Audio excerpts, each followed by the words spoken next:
Hello दोस्तों, स्वागत है आपके अपने YouTube channel the Edu centre में। तो आइए देखते हैं आज का पहला क्वेश्चन। मंत्रिपरिषद किसके प्रति सामूहिक रूप से उत्तरदायी होता है? तो इसका सही आंसर हो जाएगा लोकसभा। संविधान के अनुच्छेद 75 के 3 के अनुसार मंत्रिपरिषद सामूहिक रूप से लोकसभा के प्रति उत्तरदायी होता है, जबकि व्यक्तिगत रूप से राष्ट्रपति के प्रति उत्तरदायी होते हैं। दूसरा क्वेश्चन देखते हैं। किसी भौगोलिक क्षेत्र को अनुसूचित क्षेत्र घोषित करने का अधिकार किसे है? तो इसका राइट आंसर है राष्ट्रपति। संविधान के 5वीं अनुसूची के अनुसार राष्ट्रपति को आदेश द्वारा किसी भौगोलिक क्षेत्र को अनुसूचित घोषित किया जा सकता है। नेक्स्ट क्वेश्चन देखते हैं। निम्नलिखित में से कौन भारत के उपराष्ट्रपति के निर्वाचन में भाग लेता है? तो इसका सही आंसर हो जाएगा ऑप्शन ए, राज्यसभा के सदस्य तथा लोकसभा के सदस्य। संविधान के अनुच्छेद 66 के 1 के तहत दिया गया है। नेक्स्ट क्वेश्चन देखते हैं। मूल अधिकारों का संरक्षक किसे माना जाता है? तो इसका सही आंसर हो जाएगा सुप्रीम कोर्ट, आर्टिकल 32 के अनुसार। Next question. संविधान सभा द्वारा राष्ट्रीय ध्वज को कब स्वीकार किया गया? तो 22 जुलाई 1947, B number correct answer. Next question. संविधान सभा का गठन किया गया था, किसके द्वारा किया गया? तो संविधान सभा का गठन कैबिनेट मिशन योजना 1946 के अंतर्गत किया गया। अगला क्वेश्चन देखते हैं। किस चार्टर अधिनियम के तहत भारत में दास प्रथा को अवैध घोषित किया गया था?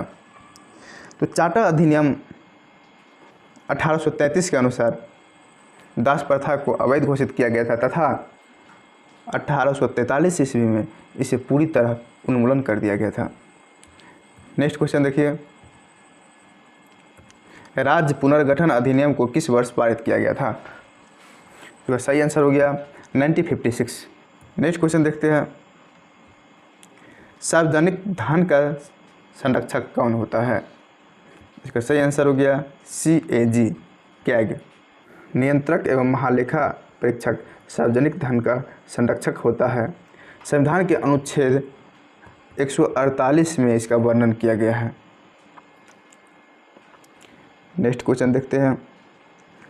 राज्य लोक सेवा आयोग के सदस्यों को निम्नलिखित में से किसके द्वारा निष्कासित किया जा सकता है? इसका राइट आंसर राष्ट्रपति द्वारा, आर्टिकल 317। नेक्स्ट क्वेश्चन है। निम्नलिखित में से कौन राज्य सूची का विषय नहीं है? तो इसका राइट आंसर हो जाएगा सी नंबर, समाचार पत्र।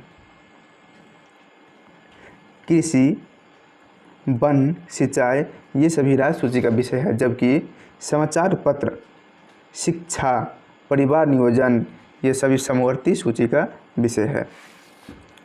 Next question. 8वीं अनुसूची में मूल रूप से कितनी भाषाएं थी? तो शुरुआत में मात्र 14 भाषा थी, परंतु वर्तमान में इसकी संख्या कितनी हो गई है? 22। इसे 1964 ईस्वी में सिंधी को और 1992 ईस्वी में 3 भाषा कोंकणी, मणिपुरी और नेपाली को, और लास्ट 2003 में मैथिली, संथाली, डोगरी एवं बोडो भाषा को इसमें शामिल किया गया।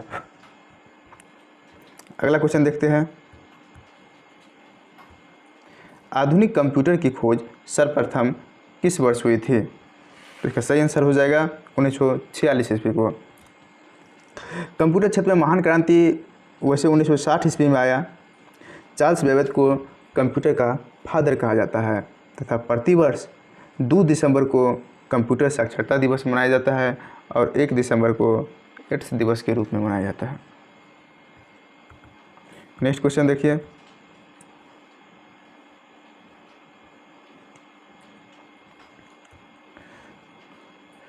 मंडेका कप का संबंध किस खेल से है?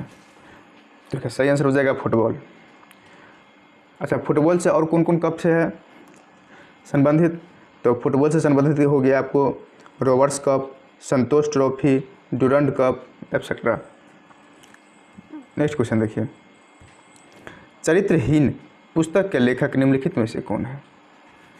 तो इसका सही आंसर हो जाएगा शरद चंद्र चट्टोपाध्याय।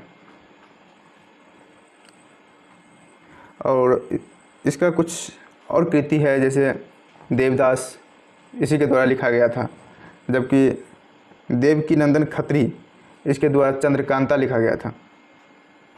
अगला क्वेश्चन देखिए, निम्नलिखित में से कौन जननायक के उपनाम से प्रसिद्ध है? तो राइट आंसर कर्पूरी ठाकुर, जिसे 1998 में भारत के सर्वोच्च नागरिक सम्मान भारत रत्न से सम्मानित किया गया था। अगला क्वेश्चन देखते हैं, बिरजू महाराज का संबंध किस शास्त्रीय नृत्य से है? तो इसका राइट आंसर हो जाएगा कथक से। नेक्स्ट क्वेश्चन देखते हैं, अंतर्राष्ट्रीय परमाणु ऊर्जा अभिकरण IAEA का मुख्यालय कहाँ है? तो इस अंतर्राष्ट्रीय परमाणु ऊर्जा अभिकरण का मुख्यालय वियना है। इस संस्था का गठन 29 जुलाई 1957 को हुआ था। वियना में कहा था, वियना कहाँ पे है? तो ऑस्ट्रिया में है। हिंदुस्तान एरोनॉटिक्स लिमिटेड की स्थापना किस वर्ष की गई थी? तो राइट आंसर 1940, जिसकी मुख्यालय बेंगलुरु में है। नेक्स्ट क्वेश्चन, अंतर्राष्ट्रीय न्यायालयों में न्यायाधीशों की नियुक्ति कितने वर्षों के लिए होता है? तो इसका सही आंसर हो जाएगा 9 वर्ष। इसमें न्यायाधीशों की संख्या 15 होती है। अंतर्राष्ट्रीय न्यायालय की मुख्यालय कहाँ पे है? द हेग कहाँ? नीदरलैंड में। नेक्स्ट क्वेश्चन देखिए, निम्नलिखित में से किस शासक को शिलादित्य कहा गया है? तो सही आंसर हर्षवर्धन। हर्षवर्धन को शिलादित्य की उपाधि दी गई थी। हर्षवर्धन के शासनकाल में, याद कीजिएगा, चीनी यात्री कौन था? हुएनसांग भारत आया था। इसने पाटलिपुत्रा, वाराणसी, वैशाली इत्यादि स्थानों को भ्रमण किया था। नेक्स्ट क्वेश्चन देखिए, किस वंश के शासनकाल में तीनों संगमों का आयोजन किया गया है? तो पांडे। संगम तमिल कवियों का एक सम्मेलन था, जो संभवतः किन्हीं प्रमुख राजाओं के संरक्षण में आयोजित होता था। 8वीं शताब्दी में 3 संगम का वर्णन किया गया है। पांडे शासकों द्वारा इन संगमों का संरक्षण प्रदान किया जाता था। अगला क्वेश्चन देखते हैं,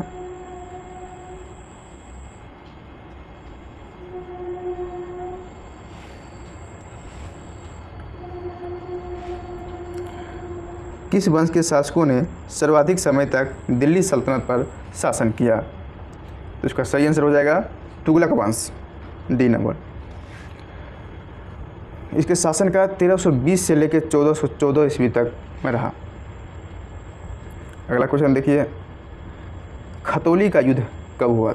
1518 ईस्वी में खतौली का युद्ध हुआ था, जो इब्राहिम लोदी और राणा संगा के मध्य हुआ था, जिसमें इब्राहिम लोदी की हार हुई थी, जो खतौली नामक स्थान वर्तमान में उत्तर प्रदेश में स्थित है।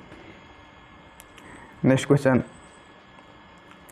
किस शासक के शासनकाल में उपनिषदों को फारसी भाषा में अनुवाद किया गया था? तो इसका सही आंसर हो जाएगा शाहजहां। शाहजहां ने 52 उपनिषदों का अनुवाद सीर-ए-अकबर में किया था। शाहजहां ने ही विश्व प्रसिद्ध ताजमहल का भी निर्माण करवाया था, जो अपने बेगम मुमताज़ के यादों में। नेक्स्ट क्वेश्चन देखिए, बटलर कमेटी 1927 का उद्देश्य क्या था? तो इसका सही आंसर है सी नंबर, भारत सरकार एवं देशी राज्यों के मध्य संबंधों को सुधारना। नेक्स्ट क्वेश्चन देखिए,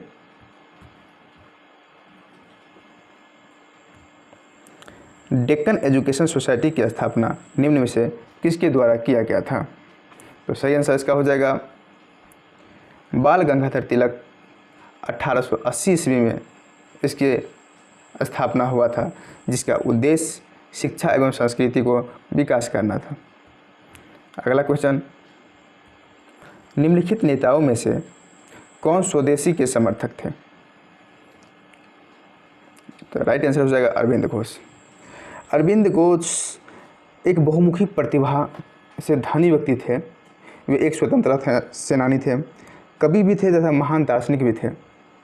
1905 ईस्वी में जो बंगाल विभाजन हुआ था उसके बाद अपने पद का त्याग कर दिया। इन्होंने अंग्रेजी माध्यम में वंदे मातरम पत्रिका का प्रकाशन किया और बंगाल विभाजन के दौरान स्वदेशी वस्तुओं का समर्थन किया था। नेक्स्ट क्वेश्चन देखिए, वर्नाकुलर पेश एक्ट को किस गवर्नर जनरल ने के शासनकाल में पारित किया गया था? इसका सही आंसर हो जाएगा लॉर्ड रिपन।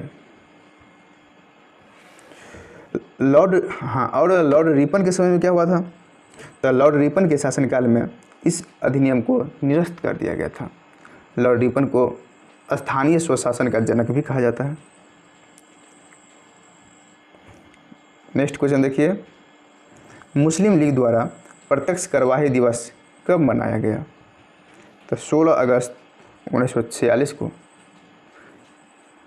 कैबिनेट मिशन की विफलता के बाद मुस्लिम लीग ने पाकिस्तान की अलग मांग करते हुए 16 अगस्त 1946 को प्रत्यक्ष कार्यवाही दिवस के रूप में मनाया था। आइए नेक्स्ट क्वेश्चन देखते हैं, एक ही कब्र से 3 मानव कंकाल किस स्थान से प्राप्त हुए हैं? तो इसका सही आंसर हो जाएगा दमदमा। दमदमा से एक ही कब्र से 3 मानव कंकाल का प्रमाण प्राप्त हुआ है। दमदमा वर्तमान उत्तर प्रदेश में स्थित है। बुर्जहोम नामक जो स्थान था वहाँ से मानव के साथ कुत्ता दफनाए जाने का प्रमाण मिला है। ये तो लुसेंट में पढ़े होंगे। नेक्स्ट क्वेश्चन,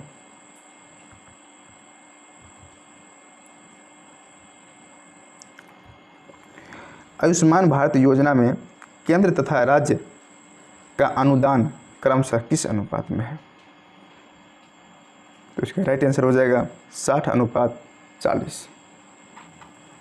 आयुष्मान भारत योजना का शुरुआत 23 सितंबर 2018 को किया गया था, जिसमें केंद्र सरकार 60% और राज्य सरकार द्वारा 40% अनुदान देने की बात कही गई। नेक्स्ट क्वेश्चन देखते हैं, निम्नलिखित में से कौन उत्पादन में 4 प्रमुख कारक है? तो इसका सही आंसर हो जाएगा भूमि, श्रम, पूंजी, संगठन। A number correct answer. Next question देखिए, घटिया वस्तु के लिए मांग गिरती है जब आय बढ़ती है। घटिया वस्तु के लिए मांग गिरती है कब? जब आय बढ़ती है, क्योंकि आय जब बढ़ती है तो लोग गुणवत्तापूर्ण वस्तुओं को प्राथमिकता देने लगती है। समझ गए? यानी कि जब आय बढ़ती है मतलब आपके पास पैसा बढ़ेगा तब अच्छे वस्तुओं को कोशिश करेंगे हम अच्छा से अच्छा वस्तु खरीदें, घटिया वस्तु को छोड़ देते हैं। अगला क्वेश्चन देखते हैं, निम्नलिखित में से किसने बाजार नियम का प्रतिपादन किया था? तो बाजार नियम का प्रतिपादन जेबी से ने किया था। जेबी से का बाजार नियम रोजगार सिद्धांत, इसमें कहा गया था पूर्ति स्वयं अपनी मांग उत्पन्न करता है।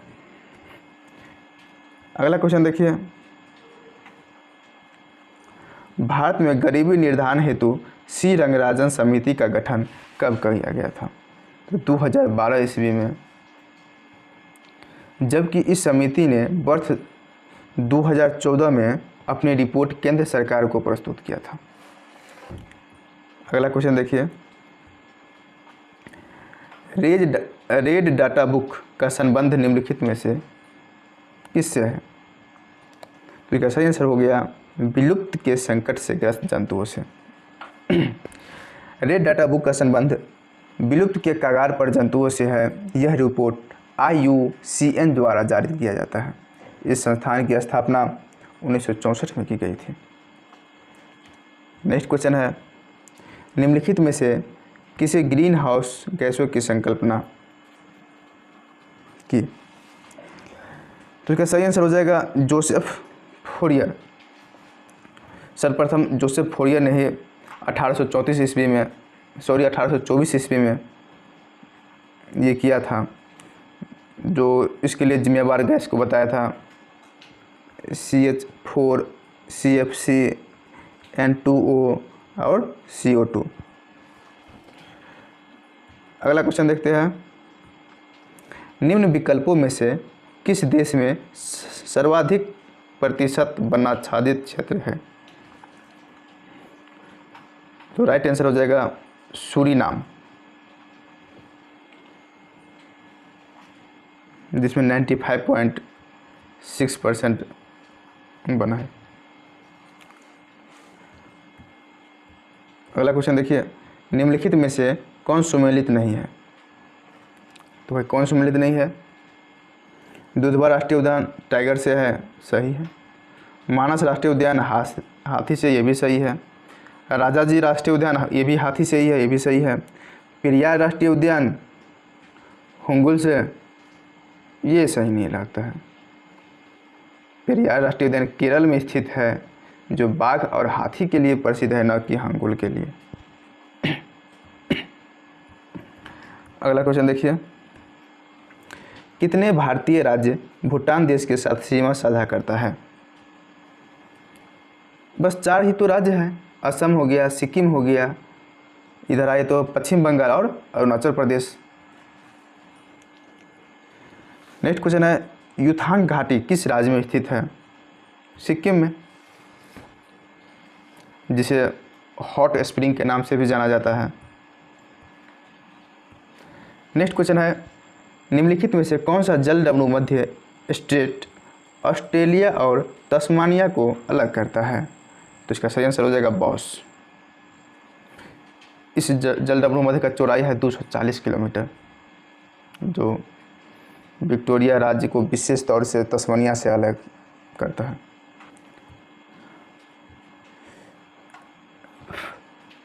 नेक्स्ट क्वेश्चन है, गेहूं की खेती के लिए क्या आवश्यक है? तो तापमान तथा वर्षा, ये दोनों है। तो लेकिन अब कैसा तापमान चाहिए और कैसा वर्षा चाहिए? बारिश बहुत ज़्यादा हो गया तो ये भी उसके लिए हानिकारक है, गल जाएगा। तो यहाँ बारिश है, यहाँ भी भारी भारी है, तो ये दोनों तो होगा नहीं।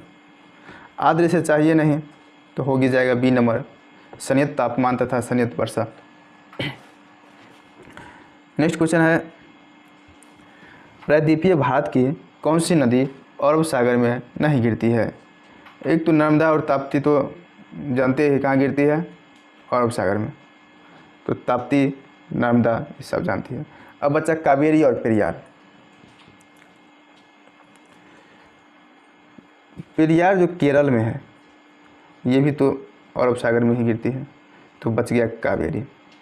कावेरी नदी अरब सागर में न गिर कर बल्कि बंगाल की खाड़ी में गिरती है। कावेरी नदी का उद्गम स्थान कर्नाटक के ब्रह्मगिरी पहाड़ी से है। नेक्स्ट क्वेश्चन देखते हैं, भारत एवं पाकिस्तान के बीच सिंधु जल समझौता कब हुआ था? आज़ादी के बाद 1960 ईस्वी में ये समझौता हुआ था। इस समझौता के अनुसार भारत सिंधु तथा उसके सहायक नदी झेलम एवं चिनाव का केवल 20% जल का ही उपयोग कर सकता है, बाकी 80% पाकिस्तान करेगा। अगला क्वेश्चन, सूर सरोवर पक्षी विहार किस राज्य में स्थित है?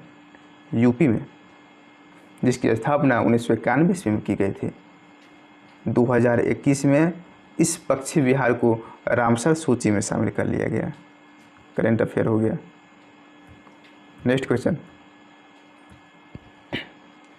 दस्त ये लूट रेगिस्तान का संबंध किस राज्य से है? तो दस्त ये लूट रेगिस्तान ईरान के पूर्वी भाग में स्थित इस रेगिस्तान का विस्तार 52,000 वर्ग किलोमीटर है। विश्व के प्रमुख रेगिस्तान कौन कौन है? जैसे तो ये तो हो ही गया, दस्त लूट ईरान में हो गया, अटाकामा चिली में है, मोजाब USA में है, कुराकुम तुर्कमेनिस्तान में है। नेक्स्ट क्वेश्चन, निम्नलिखित में से कौन सी ठंडी जलधारा का उदाहरण नहीं है? तो यानी कि ठंडी नहीं तो क्या होना चाहिए? स्वाभाविक बात है, गर्म होना का। तो क्यूसिडोसियो ये क्या है? तो गर्म है। बाकी लेब्राडोर ठंडा जलधारा, फॉकलैंड ठंडा जलधारा, कनारी ठंडा जलधारा। नेक्स्ट,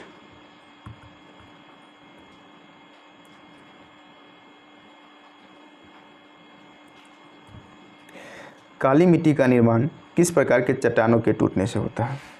तो इसका सही आंसर हो जाएगा बेसाल्ट। इस प्रकार की मिट्टी में मैग्नीशियम, आयरन आदि का प्रचुरता होती है। काली मिट्टी का काला रंग टिटेनीफेरस मैग्नेटाइट के कारण होता है। किससे होता है? टिटेनीफेरस मैग्नेटाइट के कारण इस मिट्टी का कलर काला हो जाता है।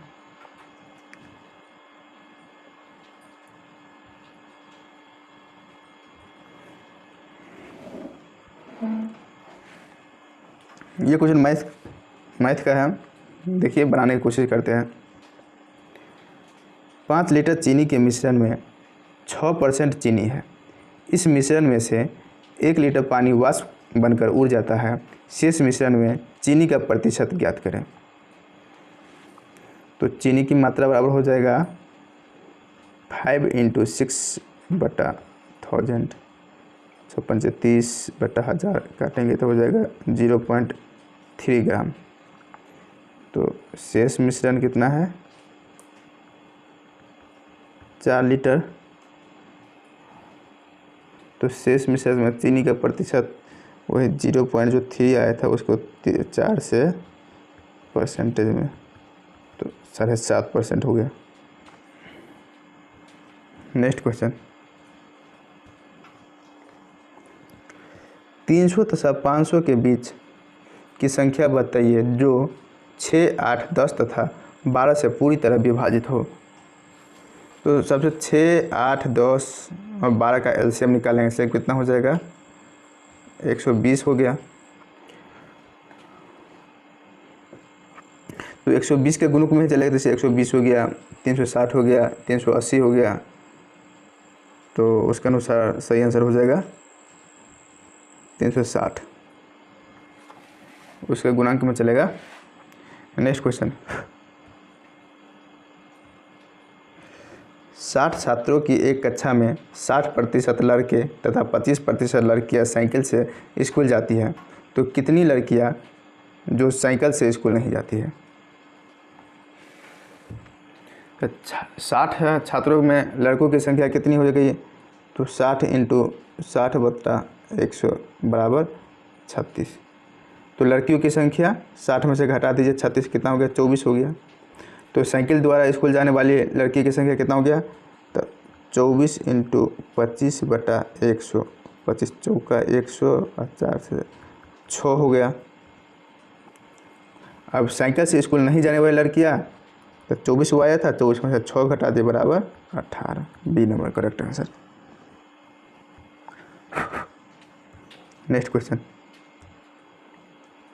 14 सेंटीमीटर त्रिज्या वाले एक वृत्त की परिधि में वृद्धि ज्ञात कीजिए यदि त्रिज्या में 7 सेंटीमीटर की वृद्धि की जाती है। तो 14 सेंटीमीटर वृत्त की परिधि 2πr करेंगे तो 2 × 22/7 × 14 कटो 7 दूना 14, 22 दूना 44 × 2 88 हुआ। और त्रिज्या में 7 सेंटीमीटर के बोलते हैं वृद्धि होने के बाद, तो 14 था प्लस 7 कर दीजिए, कितना हो गया? 21 हो गया। और परिमाप अब कितना हो जाएगा? 2πr फिर कीजिए, 2 × 22/7 × 21, 7 या 21, 22 44 × 3 132। अब वृद्धि कितना हो गया? तो 132 अब माइनस जो 88 निकला था बराबर 44, यानी कि C number correct answer.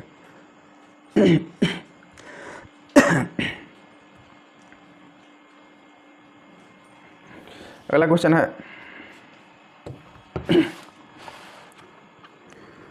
Coat 4 theta cot square theta plus 4 बराबर cosec 4 theta minus cosec square theta का मान ज्ञात कीजिए। इसके लिए इसको पहले हम cot 4 theta plus cot square theta बराबर 4 कोसेक स्क्वायर थीटा माइनस 1 का अब हम square plus cosec square theta minus 1 बराबर 4, इसको अब तोड़ देंगे तो हो जाएगा cosec 4 theta plus 1 minus 2 cosec square theta plus cosec square theta minus 1 बराबर 4। तो लास्ट में cosec 4 theta minus cosec square theta बराबर 4, यानी कि 4 इसका correct answer C number. Next question देखिए, बस मैथ इतना ही था, मैथ खत्म हो गया। जीवित प्राणियों के शरीर में होने वाली निम्नलिखित में से कौन सी एक प्रक्रिया पाचक प्रक्रिया है? तो इसका सही आंसर हो जाएगा प्रोटीन को एमिनो अम्ल में विघटन। जीवित प्राणियों के शरीर में प्रोटीन का एमिनो अम्ल में विघटन एक पाचन प्रक्रिया है। पाचन प्रक्रिया के तहत आमाशय में पेप्सिनोजन पेप्सिन में परिवर्तन होता रहता है। नेक्स्ट क्वेश्चन है पूरे शरीर में ऑक्सीजन ले जाने का महत्वपूर्ण भूमिका कौन निभाता है? तो इसका सही आंसर हो जाएगा RBC, C number correct answer.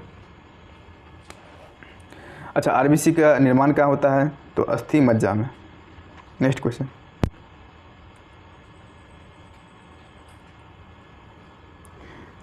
दुधारू पशुओं की निम्नलिखित बीमारियों में से कौन सी संक्रमणीय बीमारी है? ठीक है, सही आंसर हो जाएगा फुट एंड माउथ, ये भी है, एंथ्रेक्स ये भी, ब्लैक वाटर ये भी संक्रमण से होता है, और कॉपॉक्स ये भी संक्रमण, यानी कि D number all of these. Next question,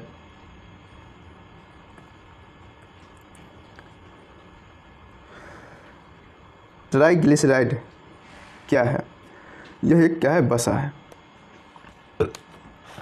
मानव शरीर में वसा का संरचना ट्राइग्लिसराइड से ही होती है। यह जीवों तथा वनस्पतियों की वसा का भी संरक्षण होता है। यह 3 वसीय अम्ल का घटक है। नेक्स्ट क्वेश्चन देखिए,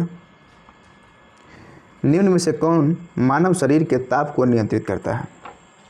ताप, हीट मतलब हाइपोथैलेमस ग्रंथि।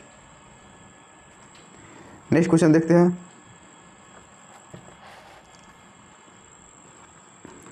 इंसुलिन हार्मोन क्या है? तो पेप्टाइड्स है। इंसुलिन एक प्रकार का क्या है? हार्मोन है। यह रक्त में शर्कराओं की मात्रा को नियंत्रित करता है। यह मुख्यतः प्रोटीन का बना होता है। नेक्स्ट क्वेश्चन, निम्न में से कौन ग्रीन हाउस गैसों की मुख्य घटक नहीं है? तो भाई carbon dioxide green house gas में आता है, मीथेन ग्रीन हाउस में आता है, ओजोन ग्रीन हाउस में आता है, लेकिन ऑक्सीजन इसका घटक नहीं है। नेक्स्ट क्वेश्चन, लंबे समय तक कठोर शारीरिक कार्य के पश्चात मांसपेशियों में थकान का अनुभव लैक्टिक एसिड के कारण होता है, लैक्टिक अम्ल का संचय के कारण होता है। नेक्स्ट क्वेश्चन देखिए, तालाबों और कुओं में निम्न में से किसके छिड़काव के कारण मच्छरों को नियंत्रित करने में मदद मिलती है? ठीक है, सही आंसर हो जाएगा गेम्बुलिसिया फिश। यह सामान्यतः मच्छर फिश के नाम से भी जाना जाता है। इसको तालाबों और कुओं में मच्छरों से नियंत्रित कंट्रोल करने के लिए उसको छिड़काव किया जाता है। मादा गेम्बुसिया 1 घंटे में लगभग 225 लार्वा को खा जाती है। नेक्स्ट क्वेश्चन देखते हैं, जीवित प्राणियों में क्रमिक विकास की दृष्टि से निम्नलिखित में से कौन सा एक क्रमिक विकास का सही अनुक्रम है? तो इसका हो जाएगा राइट आंसर बी शार्क से कच्छप से उद्बिलाव। नेक्स्ट क्वेश्चन देखते हैं।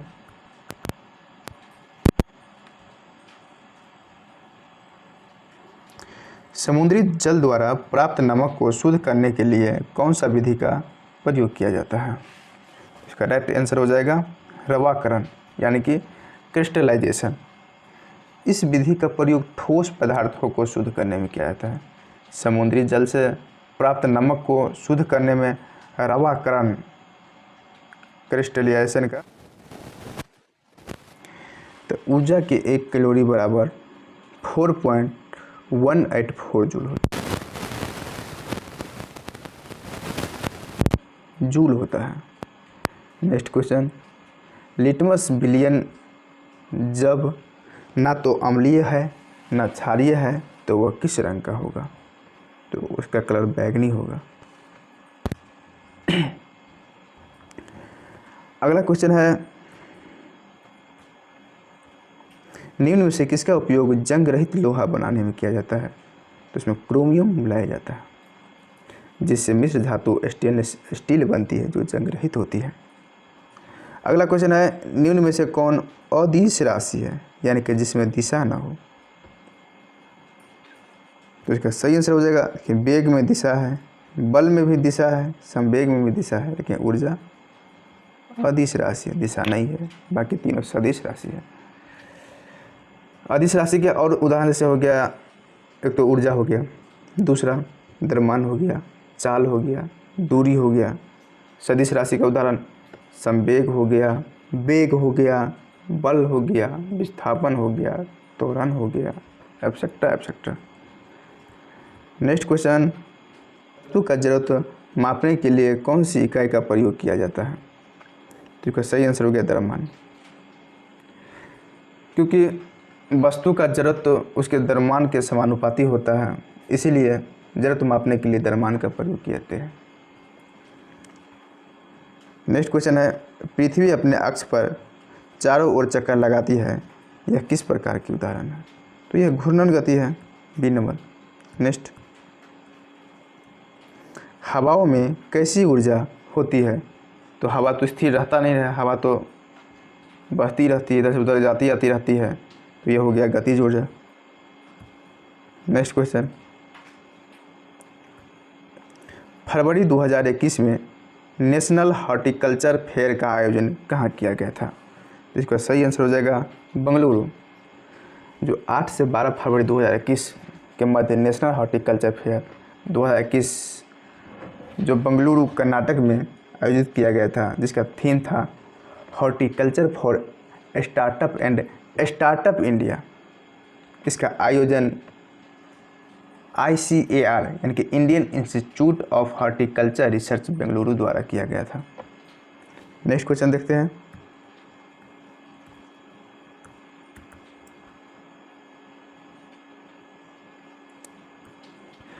हाल ही में कौन सा राज्य ई कैबिनेट प्रणाली लागू करने वाला देश का पहला राज्य बन गया है? तो हिमाचल प्रदेश। हिमाचल प्रदेश सरकार द्वारा शिमला में पहली ई कैबिनेट का उद्घाटन किया गया। कैबिनेट ज्ञापन और कैबिनेट की कार्यवाही को कागज रहित बनाकर हिमाचल प्रदेश ई कैबिनेट प्रणाली लागू करने वाला देश का पहला राज्य बन गया है। अगला क्वेश्चन देखते हैं, किस मंत्रालय द्वारा वर्चुअल भारत पर्व 2021 का आयोजन किया गया था? तो पर्यटन मंत्रालय द्वारा। इसके द्वारा 3 वर्चुअल मंडप, देखो अपना देश, स्टैचू ऑफ यूनिटी, अतुल्य भारत समर्पित, ये तीनों किया गया था। नेक्स्ट क्वेश्चन,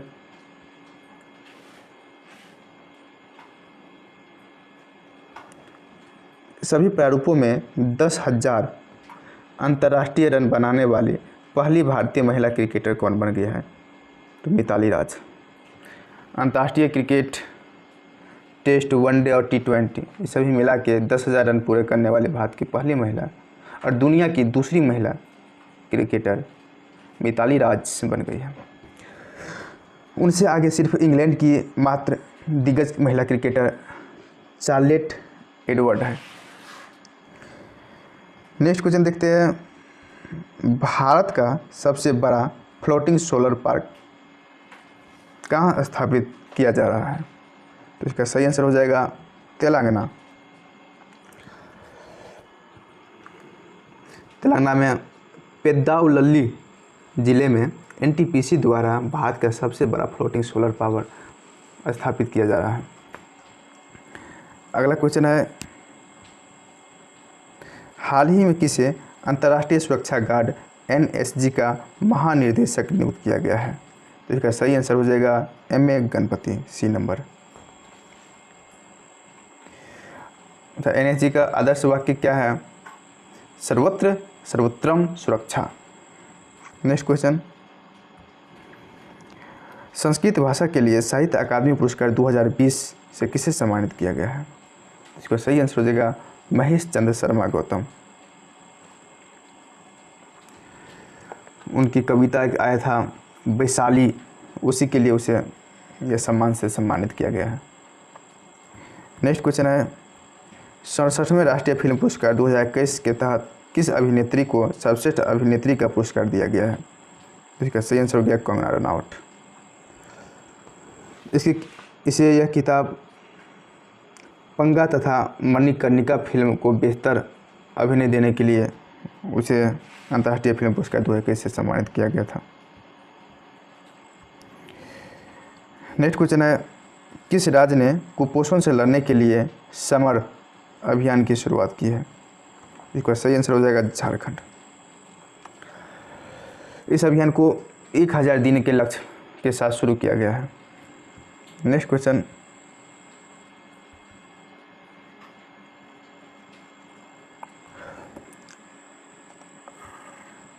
अटलांटिक महासागर को पार करने वाली सबसे कम उम्र की महिला कौन बन गई है? इसका सही आंसर हो गया जैस्मिन हरिसन। जो यूके की जैस्मिन हरिसन अटलांटिक महासागर को पार करने वाली दुनिया की सबसे कम यानी कि 21 वर्ष की आयु में यह तैर के, यह प्रशिक्षक से भी तैराकी ही है। नेक्स्ट क्वेश्चन, हाल ही में किस देश ने दुनिया के सबसे बड़े पवन ऊर्जा संयंत्र का निर्माण की घोषणा की है? तो दक्षिण कोरिया। इसने वर्ष 2030 तक देश में विश्व का सबसे बड़ा पवन ऊर्जा संयंत्र का निर्माण करने की योजना को मंजूरी दे दिया है। इस पवन ऊर्जा संयंत्र की स्थापना दक्षिण पश्चिम तटीय शहर एक सिनान है, सिनान में इसकी स्थापना किया जा रहा है, जिसकी अधिकतम क्षमता 8.2 गीगावाट होगी। अगला क्वेश्चन है, हाल ही में मारियो खीची ने किस देश के नए प्रधानमंत्री के रूप में शपथ ली है? तो इटली। यूरोपीय सेंट्रल बैंक के पूर्व प्रमुख मारियो खीची ने औपचारिक रूप से इटली के अगले पीएम के रूप में शपथ ग्रहण किया है। अगला क्वेश्चन है, प्रसिद्ध पुस्तक Indian 71 year test the journey to triumph in America in Australia का लेखक कौन है? तो इसका लेखक है आर कौशिक। अगला क्वेश्चन देखते हैं,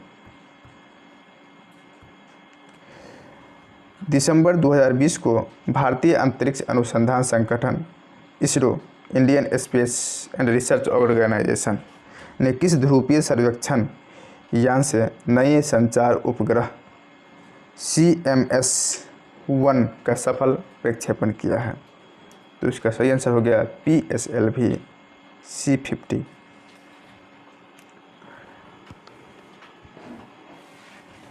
नेक्स्ट क्वेश्चन देखिए,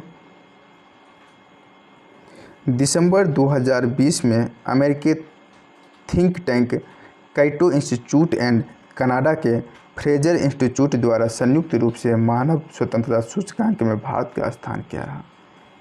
111वां स्थान रहा। इस सूचकांक में 122 देश को शामिल किया गया था, लेकिन सबसे शीर्ष स्थान पर जगह बनाने वाली देश न्यूजीलैंड है। 90 नंबर क्वेश्चन आ गया। हाल ही में द्विपक्षीय नौसैनिक अभ्यास बोंगो सागर के दूसरे संस्करण का आयोजन किन दो देशों के नौसेनाओं के बीच किया गया? तो इसका सही आंसर हो जाएगा भारत और बांग्लादेश के नौसेनाओं के बीच द्विपक्षीय नौसैनिक अभ्यास बोंगो सागर में, नहीं बोंगो सागर का इनाम है, अभ्यास का नाम है बोंगो सागर, भारत और बांग्लादेश का आयोजन अक्टूबर 2020 में किया गया। नेक्स्ट क्वेश्चन देखिए, स्टार्टअप इंडिया अंतर्राष्ट्रीय सम्मेलन 2021 का आयोजन कहाँ किया गया है? तो इसका सही आंसर हो जाएगा नई दिल्ली।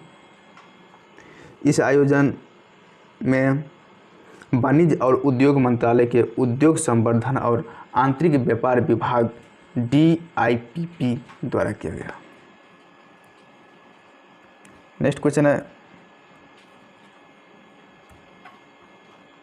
हाल ही में किस राज्य सरकार ने उद्यम सारथी ऐप लॉन्च किया है? इसका सही आंसर हो जाएगा यूपी। नेक्स्ट क्वेश्चन देखते हैं, जनवरी 2021 में लॉन्च किए गए इनोवेशन सैंडबॉक्स वेब पोर्टल का संबंध किससे है? तो Bombay stock exchange. Next question, निम्नलिखित में से किसे डिजिटल इंश्योरेंस का ब्रांड एम्बेसडर बनाया गया है? इसका सही आंसर हो जाएगा विराट कोहली। अगला क्वेश्चन है, हाल ही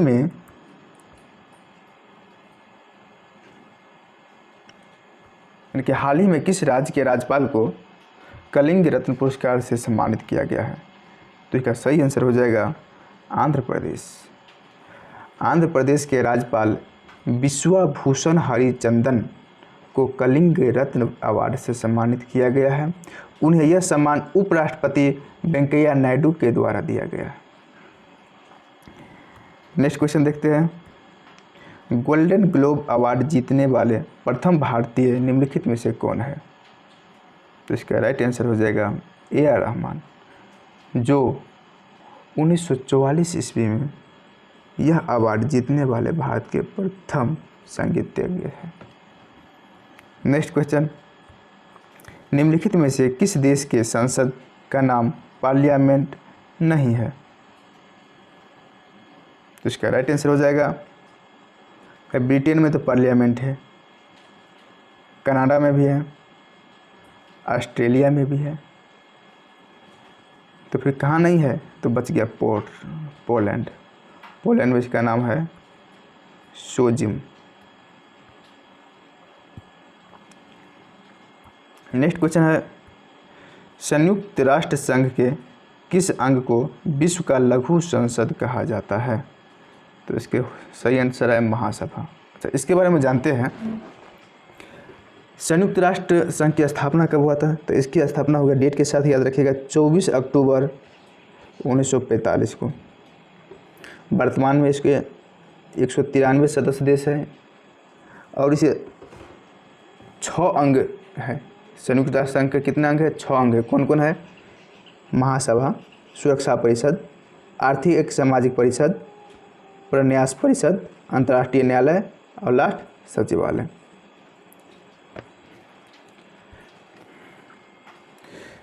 नेक्स्ट क्वेश्चन देखते हैं, बाकर शब्द का संबंध किस खेल से है? तो इसका सही आंसर हो जाएगा golf. Walker Cup, circuit Cup, Ryder Cup, ये सभी का संबंध गोल्फ से है, जबकि Ezra Cup, Radha Mohan Cup, इसका संबंध पोलो से है। आज का लास्ट क्वेश्चन, पाखु पिला लोक नृत्य का संबंध किस राज्य से है? पाखु पिला हो गया, खांटम हो गया, चेरोकान हो गया, ये सभी का संबंध मिजोरम राज्य से है। तो आज का सेट यहीं पे समाप्त होता है। आज का डिस्कशन आपको कैसा लगा कमेंट करके ज़रूर बताइएगा। यदि अच्छा लगा हो तो लाइक शेयर और सब्सक्राइब जरूर कर लीजिएगा। धन्यवाद।